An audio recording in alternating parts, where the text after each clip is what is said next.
अस्सलाम वालेकुम, hello everyone. आज से हम ड्राइविंग लाइसेंस थ्योरी के लेसन स्टार्ट करने लगे हैं और आज उसका पहला लेसन होगा चला। लेकिन उसे स्टार्ट करने से पहले आप मेरे चैनल को ज़रूर सब्सक्राइब करें और बेल आइकन को दबा दें। और ये इसलिए भी ज़रूरी है ताकि आप नेक्स्ट लेसन्स को फॉलो करते रहें, बिना आपको सर्च किए आपको नोटिफिकेशन मिल जाएगा। चलें स्टार्ट करते हैं।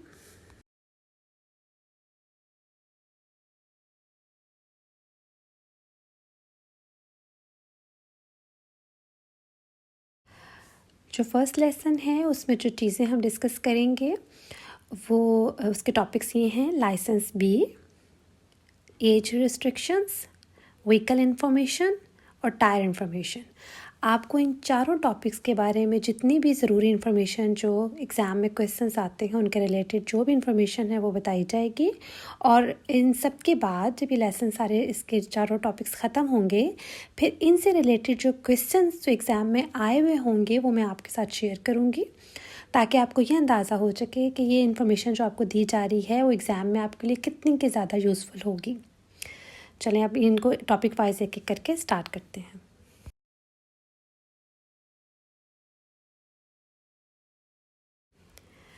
आप अगर लाइसेंस बी ले लेते हैं तो उसके बाद आपको क्या चीज़ें चलाने की इजाज़त होगी, आप क्या अलाउ होगा कि आप वो ड्राइव कर सकते हैं। आप गाड़ी चला सकते हैं, एक कार चला सकते हैं, स्मॉल ट्रक यानी कि एक छोटा ट्रक चला सकते हैं, मिनी बस या एक वैन चला सकते हैं। लेकिन उसमें जो बैठे हुए पैसेंजर्स हैं उनकी तादाद 8 से ज़्यादा नहीं होनी चाहिए, मैक्सिमम 8 होनी चाहिए।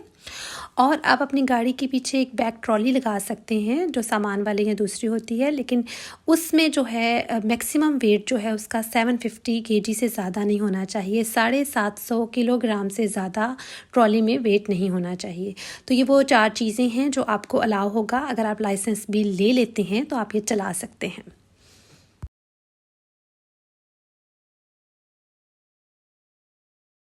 फिर एज रिस्ट्रिक्शंस हैं कि आप कौन सी एज में क्या चीज़ ले सकते हैं। लाइसेंस भी लेने के लिए आपकी एज कम से कम 18 साल 18 ईयर्स होनी चाहिए। थ्योरी का एग्ज़ाम थ्योरी का एग्ज़ाम देने के लिए आपकी एज 17 ईयर होनी चाहिए। मोटरसाइकिल का लिए आपको 16 ईयर्स का होना चाहिए। स्मॉल ट्रैक्टर चलाने के लिए भी आपको 16 ईयर का होना चाहिए। लेकिन अगर आप ट्रक चलाना चाहते हैं तो आपकी एज कम से कम 21 ईयर्स 21 साल होनी चाहिए।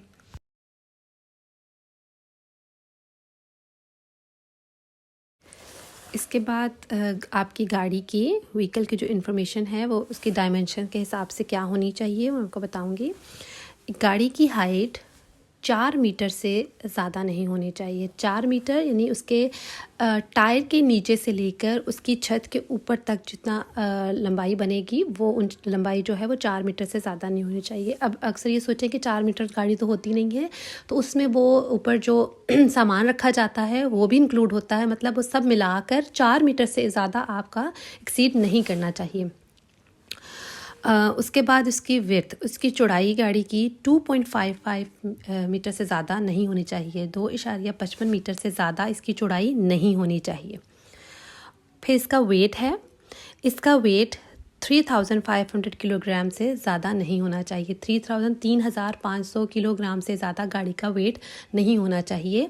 और ये गाड़ियों के साथ मैन्युफैक्चर जब हुई होती हैं तभी लिखा होता है कि ये गाड़ी इतना वेट बेयर कर सकती है। उसमें उसका मैं नेक्स्ट में बताती हूँ कि वो किस हिसाब से होता है।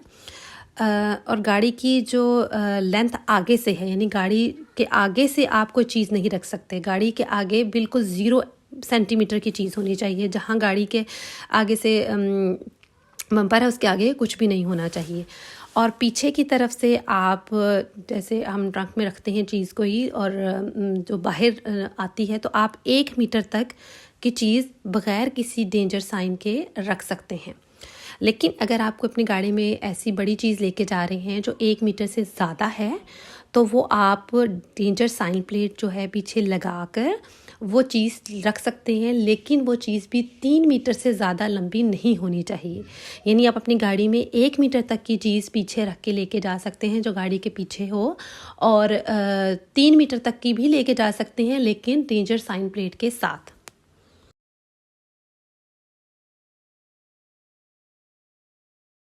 अब गाड़ी की जो लिए जो उसके वेट के लिए जो टर्म्स यूज़ होती हैं मैं वो आपको थोड़ा सा बताना चाहूँगी उसके वेट के हिसाब से। सबसे पहले टॉ है। टॉ जो है वो एम्प्टी गाड़ी, बिल्कुल खाली बगैर किसी ऑयल फ्लूइड के जो मैन्युफैक्चर होती है वो उसका वेट है। ये टर्म इतना ज़्यादा इसका क्वेश्चंस नहीं आते कभी, लेकिन आपको मालूम होना चाहिए इसलिए बता रही हूँ।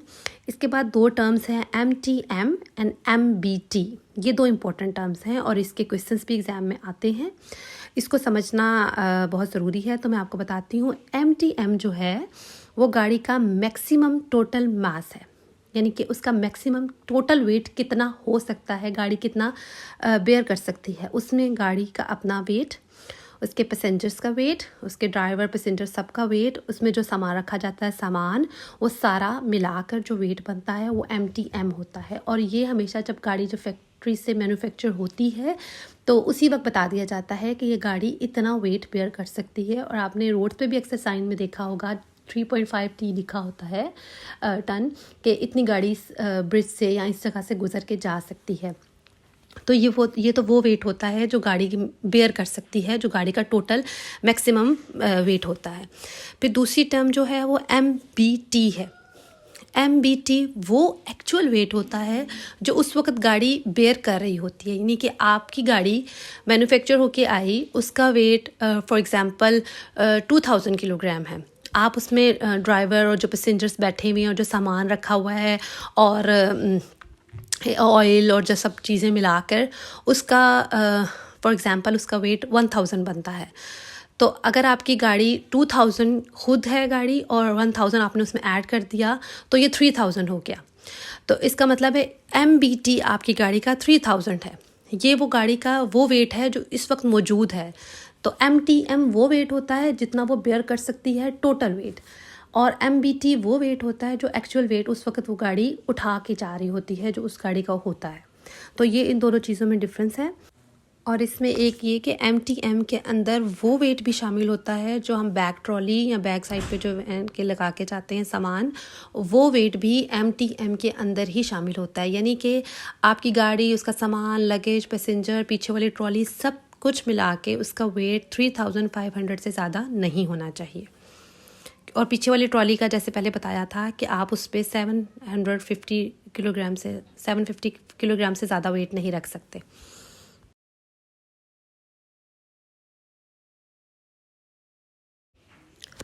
अब नेक्स्ट टॉपिक है टायर्स, और ये भी बहुत इम्पॉर्टेंट है क्योंकि एग्ज़ाम में कम से कम 2 सवाल इस टायर के टॉपिक के हवाले से ज़रूर आते हैं।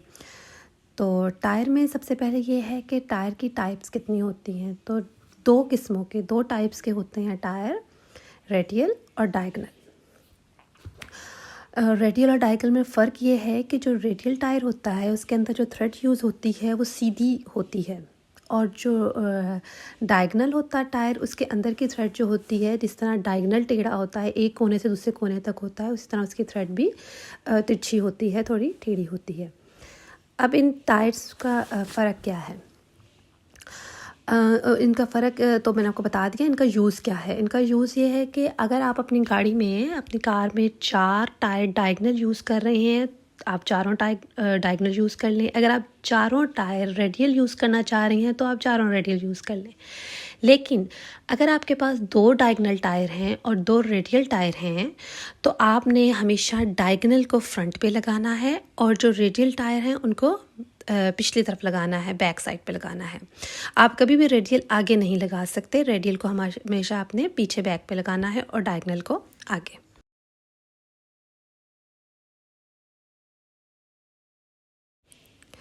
अब नेक्स्ट टायर में ही ये है कि टायर के ऊपर जो राइटिंग होती है, जो लिखा होता है, उन सब जो नंबर्स हैं उनका कोई ना कोई मतलब होता है और इसमें से भी सवाल आता है। तो मैं आपको हर चीज़ का बता देती हूँ कि वो किस चीज़ को रिप्रेजेंट कर रहा है।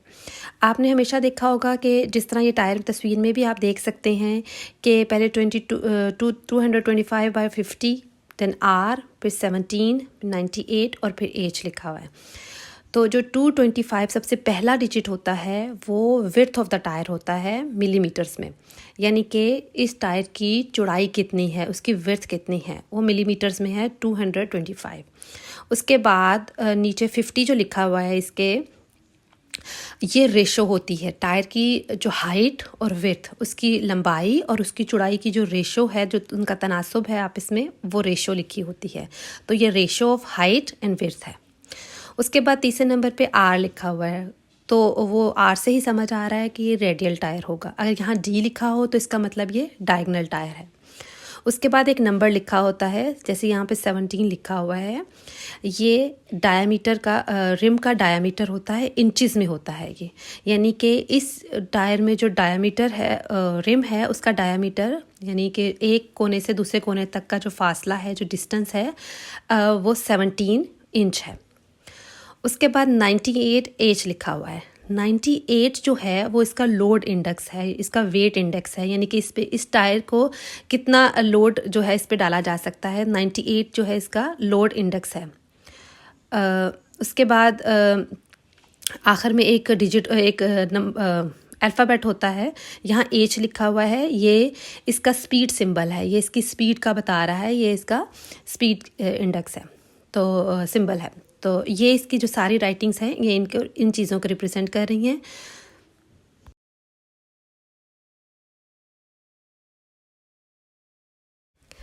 इसके बाद आ जाती है टायर की डेप्थ। टायर की डेप्थ हर सूरत में 1.6 मिलीमीटर 1.6 होनी चाहिए। इससे कम की जो टायर की डेप्थ हो तो वो टायर यूज़ नहीं करना चाहिए, या वो अलाउ नहीं होता यूज़ करना। आप इसको चेक करने के लिए आप एक कोई कॉइन लेके इसके लाइंस के अंदर डालें, तो अगर वो अंदर तक चला जाएगा तो आपको उसकी डेप्थ का पता चल जाएगा। अगर वो बाहर रहे तो इसका मतलब है आपका टायर जो है वो बहुत ज़्यादा यूज़ हो चुका है और अब आपको टाइम है आपको टायर चेंज करने का। तो ये 1.6 आपने याद रखना है, क्योंकि इस पे सवाल अक्सर ही ये सवाल एग्ज़ाम में ज़रूर होता है।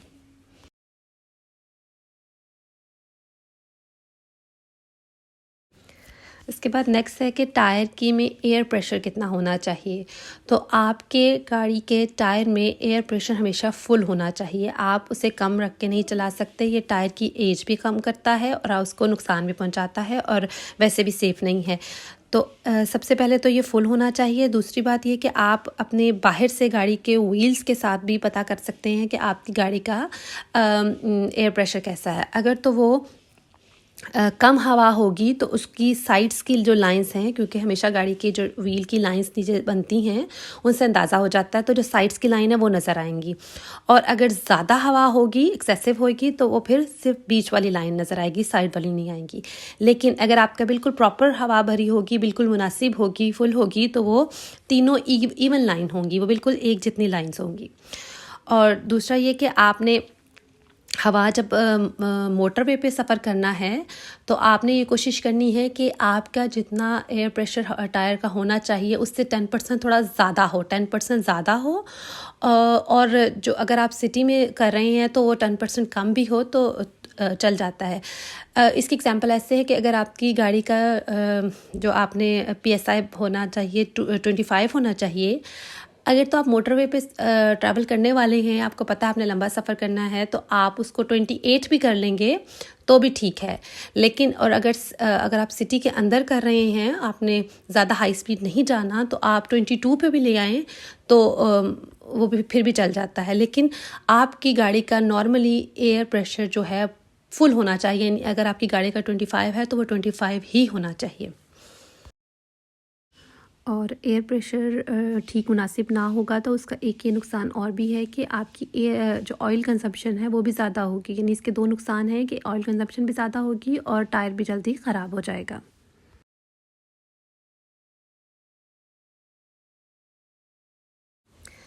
अब आप ये कैसे पता चले कि आपकी गाड़ी का एयर प्रेशर कितना होना चाहिए, तो अक्सर टायर्स के ऊपर ही उसका एयर प्रेशर लिखा होता है। PSI जो है, जैसे इस टायर के ऊपर इस तस्वीर में 44 PSI लिखा हुआ है, तो ये इसका मैक्सिमम एयर प्रेशर है, तो आपने इसी रेंज में इसको रखना है।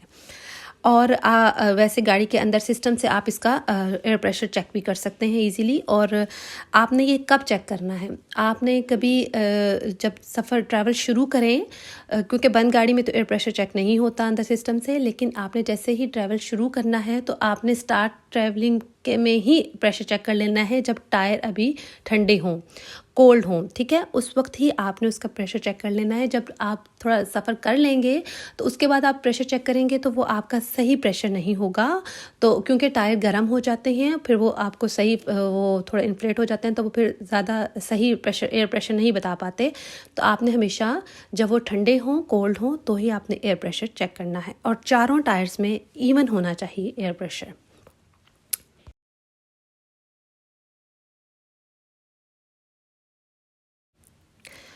अगर कभी आपको गाड़ी का टायर चेंज करना पड़े तो उसके लिए क्या है चीज़ें, तो आपको जो चीज़ें चाहिए उसके लिए 2 ही चीज़ें हैं जो आपको चाहिए।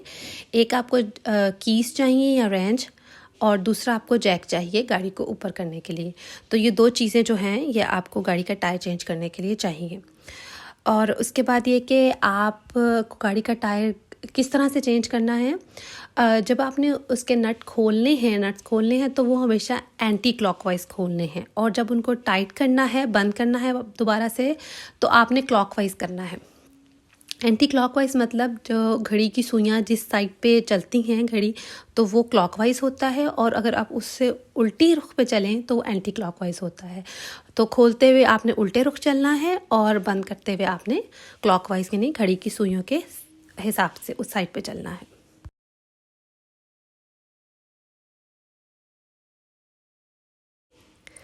अब टायर की एज कितनी होनी चाहिए? एक टायर की जो एज है, जो उसकी उम्र है, वो 10 साल है। 10 ईयर्स तक एक टायर यूज़ हो सकता है, और ये इसकी जो मैन्युफैक्चरिंग डेट होती है वो उस टायर के ऊपर ही लिखी होती है, जिससे आपको अंदाज़ा हो सकता है कि कितने साल पुराना टायर है। और इस तरह से लिखी होती है कि टायर के ऊपर 4 डिजिट्स का एक कोड होता है, जो कि हमें बताता है कि ये किस ईयर में ये टायर जो था मैन्युफैक्चर हुआ था। एग्जाम्पल के तौर पे जैसे इस तस्वीर में ये 4 डिजिट कोड लिखा हुआ है 4708। तो जो लास्ट 2 डिजिट्स हैं वो हमें बताते हैं ये कौन से ईयर का, कौन से साल में मैन्युफैक्चर हुआ है। तो ये 08 से मतलब ये 2008 में मैन्युफैक्चर हुआ है। और जो उससे पहले का 2 डिजिट 47 है, ये बताता है हमें कि एक साल में 52 वीक्स होते हैं, एक साल में 52 हफ्ते होते हैं। तो ये कौन से नंबर वाला हफ्ता है? तो ये 47 वीक में ये मैन्युफैक्चर हुआ है। यानी अगर हम रैंडमली अंदाज़ा लगाएं तो ये नवंबर 2008 का बना हुआ टायर है। और 10 साल के यूज़ के बाद जो है ये इस्तेमाल इसका बिल्कुल मना है। 10 साल के से पुराना जो टायर है वो आप यूज़ नहीं कर सकते, और आप किसी सूरत में भी रीकट जो टायर होते हैं, दोबारा से रीकट करके बनाए जाते हैं, वो आप बिल्कुल यूज़ नहीं कर सकते। और अगर दोबारा से उनको रीकट के उनकी डेप्थ 1.6 mm भी कर दी जाए तो भी आपके लिए उसको दोबारा से यूज़ करना अलाउ नहीं है, वो मना है। तो एक टायर की उम्र 10 साल के बाद ख़त्म हो जाती है।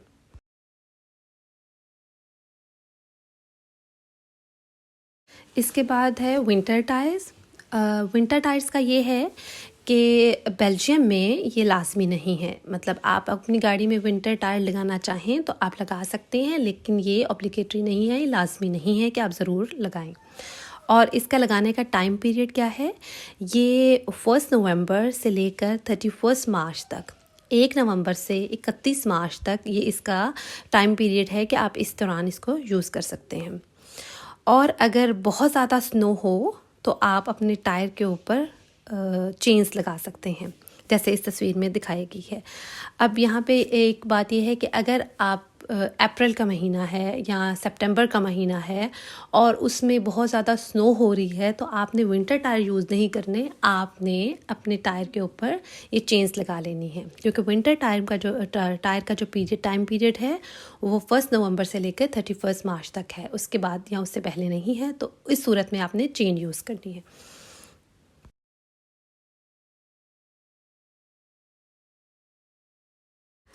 अब जो टॉपिक आज मैंने आपको बताया है उससे रिलेटेड जो क्वेश्चन एग्ज़ाम में आते हैं उनको मैं आपको बताऊंगी, और ये वही सवाल हैं, वही क्वेश्चंस हैं जो एग्ज़ाम में आए हुए हैं, और मैंने वहीं से लेकर आपको यहाँ पे एग्जाम्पल के तौर पे बताए हैं। और मैं ये क्वेश्चन जो हैं ये डच में लिखे हुए हैं, मैं आपको इनकी ट्रांसलेशन के साथ इनका बताती हूँ।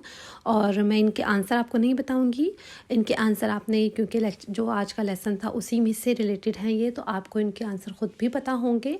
और आप मुझे कमेंट सेक्शन में बताइएगा कि इनके आंसर जो क्वेश्चन के नंबर के हिसाब से कि इनका कौन सा ऑप्शन ठीक है। और आप कोई और सवाल पूछना चाहें तो वो भी आप मुझसे पूछ सकते हैं। ये फर्स्ट क्वेश्चन है, पहला सवाल है कि जो MTM है किसी भी गाड़ी का, वो कौन डिटरमिन करता है, वो कौन तय करता है कि वो कितना होना चाहिए।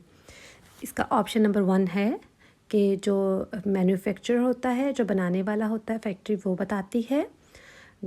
ऑप्शन नंबर B है ये गवर्नमेंट तय करती है या हुकूमत बताती है। और ऑप्शन नंबर C है कि ये गैराजेस बताता है, ये गैराज वाला बताता है कि वो कितना होना चाहिए।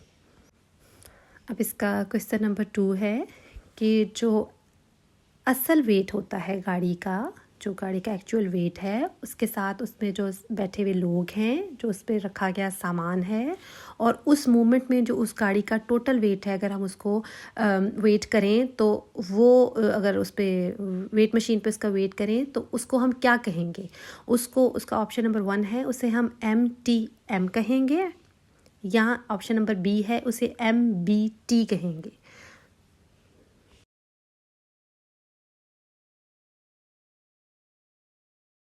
अब क्वेश्चन नंबर 3 है, सवाल नंबर 3 है कि अगर आपकी गाड़ी के पीछे लगाए गए ट्रॉलर का वेट 750 किलोग्राम से 750 किलोग्राम से ज़्यादा हो जाए और आपके पास ड्राइविंग लाइसेंस भी है, और फिर आपकी गाड़ी का टोटल वेट, जो आपकी गाड़ी का वेट है, सारा सामान और पैसेंजर्स ड्राइवर सब मिलाकर और ट्रॉली का वेट मिलाकर, ये कितने किलोग्राम से ज़्यादा नहीं होना चाहिए।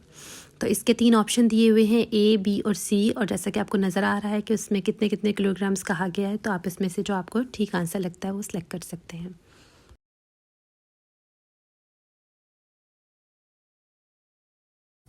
अब क्वेश्चन नंबर 4 है कि एक जो गाड़ी है और जिसके पास, ड्राइवर के पास लाइसेंस भी है, वो कितना मैक्सिमम MTM कितना किलोग्राम का लेके जा सकता है। तो इसका आंसर आपने लिखना है। बाज़ दफ़ा क्वेश्चंस MCQs की सूरत में आते हैं, यानी कि 3 ऑप्शन होते हैं, उनमें से आपने एक सिलेक्ट करना होता है। बाज़ दफ़ा येस और नो करना होता है, और बाज़ दफ़ा ट्रू या फाल्स में आंसर देना होता है, और बाज़ दफ़ा ऐसे बॉक्स दिया होता है जिसमें आपने आंसर ख़ुद लिखना होता है। तो यहाँ इसका टोटल MTM जो एक गाड़ी का होना चाहिए वो आपने ख़ुद लिखना है, और ये हमेशा नंबर्स होते हैं, तो आपने इसका आंसर इस तरह से देना है। उसके बाद क्वेश्चन नंबर 5 है कि आपके पास ड्राइविंग लाइसेंस भी है और आप एक गाड़ी चला रहे हैं जिसका टोटल MTM जो है 2500 किलोग्राम है, और आप उस वक्त उसके साथ कितना मैक्सिमम वेट जो है पीछे साथ लेके जा सकते हैं। तो जैसे पहले बताया हुआ है कि 3500 किलोग्राम टोटल होता है, तो आप इसमें से जो 2500 के बाद जितना वेट है वो आप पीछे ट्रॉली में रख सकते हैं।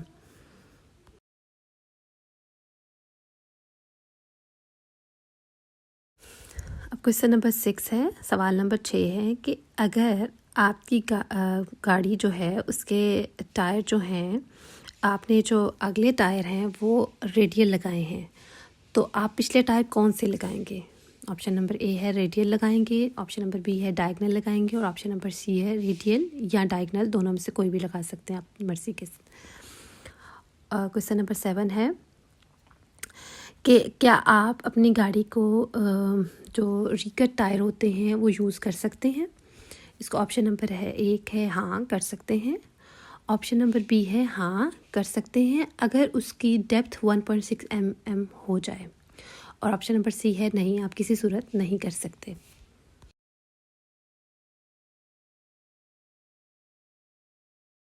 अब क्वेश्चन नंबर 8 है, सवाल नंबर 8 है कि क्या अलाउ है। इसका ऑप्शन नंबर A है कि आप आगे को डायगोनल टायर लगाएं और पीछे की तरफ रेडियल लगाएं, और ऑप्शन नंबर B है कि आप आगे को रेडियल लगाएं और पिछले वाले जो टायर हैं, रेयर टायर हैं, वो डायगोनल लगाएं। और ये क्वेश्चन इस तरह से भी आ सकता है कि क्या अलाउ नहीं है, आगे को डायगोनल लगाना अलाउ नहीं है, पीछे को डायगोनल नहीं है, या मतलब इसी से रिलेटेड क्वेश्चन बन सकता है कि क्या अलाउ है और क्या अलाउ नहीं है। या ये सवाल भी आ सकता है कि आपके पास रेडियल टायर है तो आप कहाँ लगाएंगे, और अगर 2 डायगोनल है तो वो कहाँ लगाएंगे। तो इस से रिलेटेड कोई भी सवाल इस तरह से आ सकता है। अब क्वेश्चन नंबर 9 है कि मिनिमम जो है डेप्थ एक टायर की कितनी होनी चाहिए। इसके तीनों जो मेजरमेंट्स नीचे दी हुई हैं और आपको इसका बताया भी हुआ है लेसन में, और ये तकरीबन सवाल हर एग्ज़ाम में ही ज़रूर आता है, ये बहुत इम्पोर्टेंट है।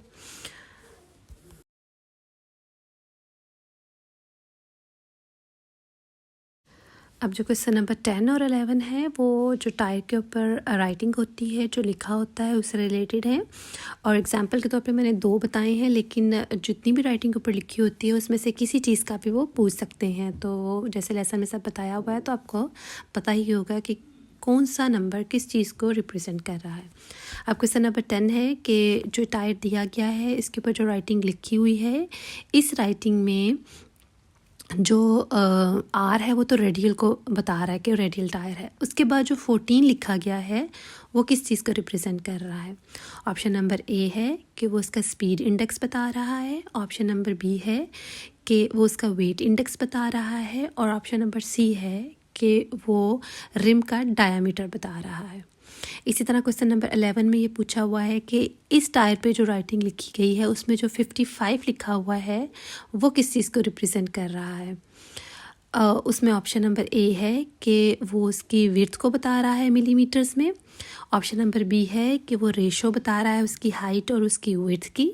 और ऑप्शन नंबर सी है कि वो रिम का डायामीटर बता रहा है इंचेस में।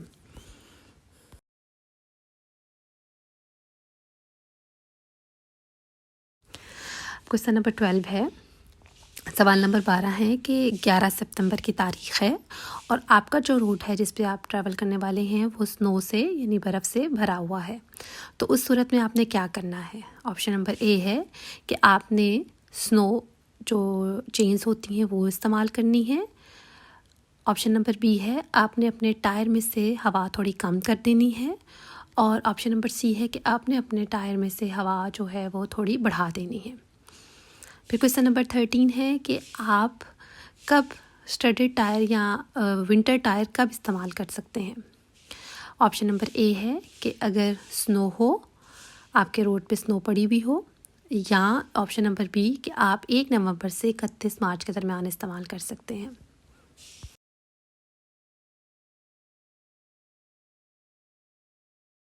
अब क्वेश्चन नंबर 14 है, सवाल नंबर 14 है कि अगर आप मुसलसल कम हवा वाले टायर के साथ सफ़र करते रहेंगे तो क्या होगा। ऑप्शन नंबर ए है कि आपकी जो ऑयल की कंजम्पशन है वो ज़्यादा होगी। ऑप्शन नंबर बी है कि आपके जो टायर हैं उनकी जो उम्र है, जो उसकी एज है वो जल्दी ख़त्म हो जाएगी। या ऑप्शन नंबर सी है कि ऑयल की भी ज़्यादा खपत होगी और टायर की उम्र भी जल्दी ख़त्म हो जाएगी। फिर क्वेश्चन नंबर 15 है, सवाल नंबर 15 है कि आपको जो टायर में हवा का प्रेशर है वो कब चेक करना चाहिए। ऑप्शन नंबर ए है जब टायर गर्म हो। और ऑप्शन नंबर बी है जब टायर ठंडे हों।